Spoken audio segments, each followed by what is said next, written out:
নমস্কাৰ বন্ধু বান্ধৱীসকল, মই বৰ্তমান আছোঁ শ্ৰীকৃষ্ণ জন্মভূমি মথুৰা আৰু আপোনালোকক এতিয়া মই লৈ যাবলৈ বিচাৰিছোঁ তালৈকে। বলক মোৰ সৈতে একেলগে। আৰু গতিকে চোৱাৰ আগতে আপোনালোকে লাইক এটা কৰি দিয়ক মোৰ ভিডিঅ'টো। আৰু বলক এতিয়া। নমস্কাৰ বন্ধু বান্ধৱীসকল, যিহেতু বৰ্তমান মই এতিয়া মথুৰাত আছোঁ, গতিকে আমি মথুৰাৰ বিষয়ে জানো আহক। ভাৰতৰ উত্তৰ প্ৰদেশ ৰাজ্যৰ মথুৰা জিলাত অৱস্থিত এখন চহৰ মথুৰা। মথুৰা ঐতিহাসিকভাৱে কুষণ বংশৰ দ্বাৰা ৰাজধানী হিচাপে বিকশিত এখন চহৰ। মানুহে বিশ্বাস কৰে যে ভগৱান শ্ৰীকৃষ্ণৰ সময়ৰ আগতেও, অৰ্থাৎ প্ৰায় ৭৫০০ বছৰ ধৰি এই চহৰখনৰ অস্তিত্ব আছিল। এইখন ধৰ্মীয় পৰ্যটনস্থলী হিচাপে বিখ্যাত, কিন্তু ইয়াৰ কোনো তেনেকুৱা প্ৰমাণ পোৱা নাযায়। সেয়েহে ত্ৰয়োদশ শতিকাৰ আগৰ ক'তো ইয়াৰ উল্লেখ নাই।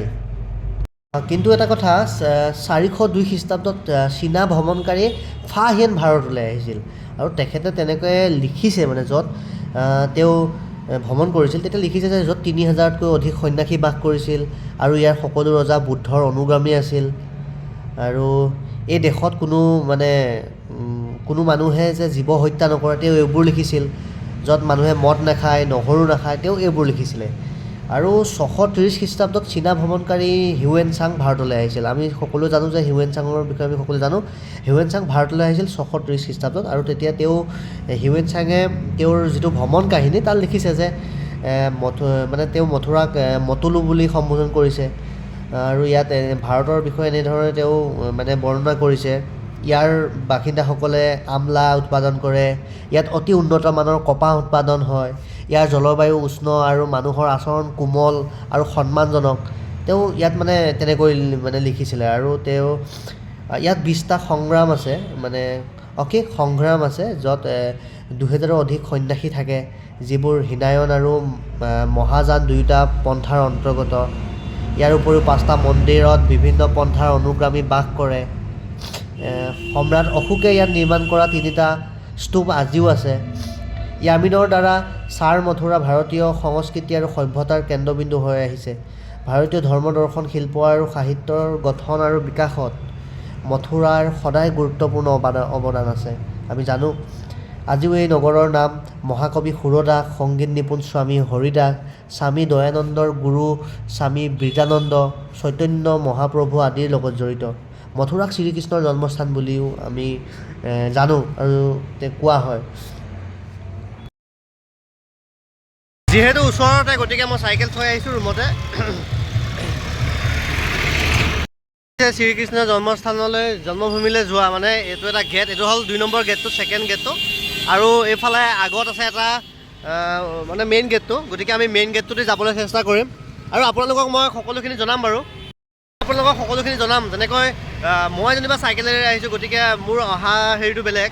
কিন্তু আপোনালোকে যদি গাড়ীত আহে বা ট্ৰেইনত আহে, কেনেকৈ ক'ত নামিব লাগিব বা ক'ৰ পৰা ক'লৈ যাব লাগিব, ইয়াৰ ৰুম কেনেকৈ পাব, মই সকলোখিনি আপোনালোকক জনাম। আৰু আপোনালোকেও যদি কিছুমান কুৱেশ্যন থাকে, যেনেকুৱা এই বস্তুটো ক'ত চাব পাৰিম বা এনেকুৱা ধৰণৰ কিবা কুৱেশ্যন থাকে, আপুনি মোক কমেণ্টত কৰিব পাৰে আৰু মই এনচাৰ দিম আপোনাক। মই যিখিনি পাইছোঁ আৰু সেইখিনিৰ ওপৰত। বাকী মই এইটো নহয় যে আপুনি যি টি কুৱেশ্যন কৰিব আৰু মই যি টি এনচাৰ দিম, সেইটো কথা কোৱা নাই বাৰু দেই, ভুল নবুজিব। বাকী বলক এতিয়া আমি মেইন গেটেৰে সোমাবলৈ চেষ্টা কৰিম আৰু ভিডিঅ'টো সম্পূৰ্ণকৈ চাই ৰাখক, কিয়নো আমাৰ শ্ৰীকৃষ্ণ আমাৰ ভগৱান, আমি তাক বিষ্ণু বুলিও কওঁ, তেওঁৰ জন্মস্থানত আছোঁ। গতিকে ভিডিঅ'টো নিশ্চয় ভালেই হ'ব আৰু গতিকে ভিডিঅ'টো একদম সমাপ্ত কৰি চাব। আৰু এয়া শ্ৰীকৃষ্ণ জন্মভূমিৰ মেইন গেটখন এই আগদি আছে আৰু আপোনালোকক দেখুৱাবলৈ চেষ্টা কৰিম। এই ঠাইটো এনেকুৱাই।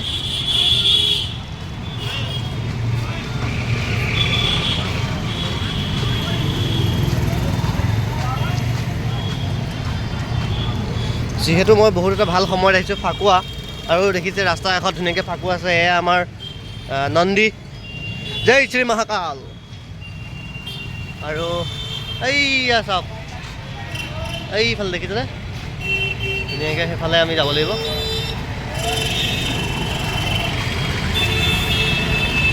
এইখন আপোনালোকৰ পিনে কি বুলি কয়? এইখন আমাৰ পিনে টমটম বুলি কয়, কিছুমান জেগাত টুকটুকি বুলি কয়, কিছু সময়ত টুকটুক বুলি কয়। বহুত কিবা কিবি নাম আছে, গতিকে আপোনালোকৰ পিনে কি আছে, কি বুলি কয় জনাবচোন। পিলপিলি বুলিও কয় এখন।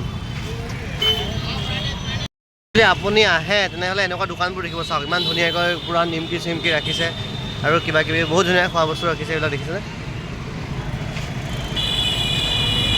টেম্পু ইয়াতো চলে দেখিছে।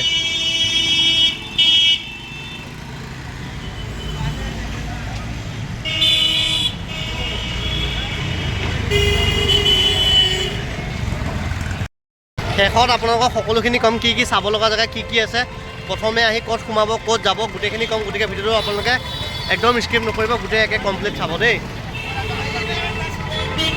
আৰু এয়া হৈছে মেইন গেটটো আৰু ভিতৰত আছে বাৰু, এইফালেৰে যায়, এইটো এটা সন্মুখত গেট বনাই আছে যিহেতু মই সেইকাৰণে আপোনালোকক দেখুৱাবলৈ বিচাৰিছোঁ।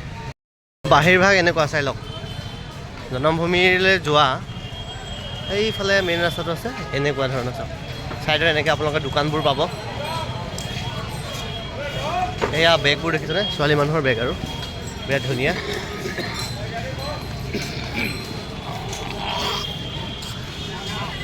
হৰে কৃষ্ণ হৰে কৃষ্ণ, এই চাওক টিকলি কিমান ধুনীয়া লাগিছে। আৰু মই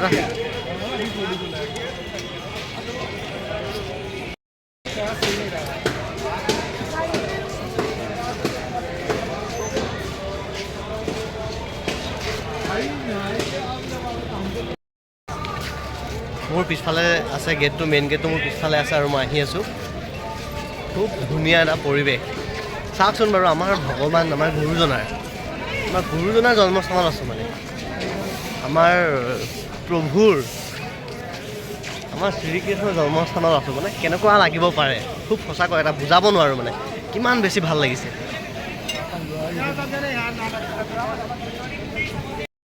আৰু এয়া পাই যাব আমাৰ ইয়াত, আমাৰ তাত যেনেকৈ কি বুলি কয় বোকাখাটত যেনেকৈ পেৰা পোৱা যায়, ইয়াতো খুব পেৰা পোৱা যায়, বহুত ধুনীয়া ধুনীয়া এইবোৰ বেগ।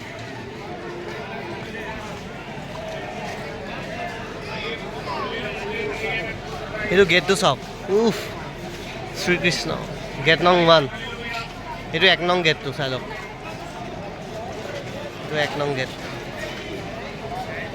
এইটো 1 নং গেট। আৰু আগতেও ইফালে কিবা আছে, মই দেখুৱাম বাৰু আপোনালোকক। এতিয়া আমি জানিম যে মথুৰা ভগৱান শ্ৰীকৃষ্ণৰ জন্মস্থান বুলি কোৱা হয়, আৰু ভাৰতৰ এখন প্ৰাচীন নগৰ, এখন বহুত পুৰণা এখন নগৰ। কিন্তু খননৰ জৰিয়তে পোৱা এই নগৰৰ প্ৰমাণ কুষণ যুগৰ। পৌৰাণিক কাহিনী অনুসৰি চুৰচেনা দেশৰ ৰাজধানী ইয়াত আছিল। আমি যে পৌৰাণিক যিবোৰ মানে কাহিনী, সেইবোৰত আছে যে এইখন চুৰচেনা দেশৰ ৰাজধানী আছিল, জনা যায় তেনেকৈ। পৌৰাণিক সাহিত্যত মথুৰাক বহু নামেৰে সম্বোধন কৰা হৈছে, যেনে সুচেন নগৰী, মধুপুৰী, মধু নগৰী, মধুৰা আদি এইবোৰ নামেৰে জনা গৈছিল। আৰু বন্ধু বান্ধৱীসকল, বাল্মীকিৰ ৰামায়ণত মথুৰাক মধুপুৰ বা মধুদানৱ নগৰ বুলিও কোৱা হৈছে, আৰু ইয়াক লাভানাসুৰৰ ৰাজধানী বুলিও বৰ্ণনা কৰা হৈছে। বাল্মীকি ৰামায়ণত তেনেকৈ উল্লেখ আছে। এই প্ৰেক্ষাপটত এই চহৰখনক মধুদৈত্যৰ বসতি প্ৰধান বুলি বৰ্ণনা কৰা হৈছে। আৰু বেকগ্ৰাউণ্ডত মোৰ বহুত গাড়ীৰ চাউণ্ড আহি আছে, গতিকে সেইটো আপোনালোকে ইগন'ৰ কৰিব। চাউণ্ডবোৰ আহি আছে যিহেতু মই ৰাস্তাৰ কাষত আছোঁ, গতিকে বেকগ্ৰাউণ্ডত আপোনালোকে গাড়ী মটৰৰ শব্দবোৰ বহুত বেছি শুনা পাব, তাৰ বাবে মই আপোনালোকক ক্ষমা বিচাৰিছোঁ। আকৌ ক'ব বিচাৰিছোঁ যে শত্ৰুঘ্নে যুদ্ধত পৰাস্ত কৰি বধ কৰা লাভানাসুৰ এই মধুদানৱৰ পুত্ৰ আছিল। ইয়াৰ পৰা বুজা যায় যে ৰামায়ণৰ কালত মধুপুৰী বা মথুৰা প্ৰতিষ্ঠা হৈছিল। ৰামায়ণত এই নগৰৰ সমৃদ্ধিৰ বৰ্ণনা কৰা হৈছে। এই নগৰখনকো লভানাসুৰে সজাইছিল। অসুৰ, দৈত্য, ৰক্ষক আদি সম্বোধন বিভিন্ন সময়ত বিভিন্ন অৰ্থত ব্যৱহাৰ কৰা হৈছে। কেতিয়াবা কোনো জাতি বা জনগোষ্ঠীৰ বাবে, কেতিয়াবা আৰ্য প্ৰসংগত, আৰু কেতিয়াবা দুষ্ট স্বভাৱৰ লোকৰ বাবে অতীজৰে পৰা এই চহৰখনৰ অস্তিত্ব অখণ্ড অব্যাহত আছে। আৰু বন্ধু বান্ধৱীসকল, ভগৱান শিৱক মথুৰাৰ কোতোৱাল বুলি কোৱা হয়। কিয় কোৱা হয় জানেনে বাৰু? মথুৰাৰ আশে পাশে 4টা শিৱ মন্দিৰ আছে। পূবে আছে পিপলেশ্বৰ, দক্ষিণে আছে ৰঙেশ্বৰ, উত্তৰে হ'ল গোকৰ্ণেশ্বৰ আৰু পশ্চিমে ভূতেশ্বৰ মহাদেৱ মন্দিৰ। চাৰিওদিশত অৱস্থিত হোৱাৰ বাবে ভগৱান শিৱক মথুৰাৰ কোতোৱাল বুলি কোৱা হয়। ভিতৰত বহুত ধুনীয়াকৈ আপোনালোকে ইয়াত চাব পাৰিব। এটা গুহা আছে, গুহাটোৰ ভিতৰত আমাৰ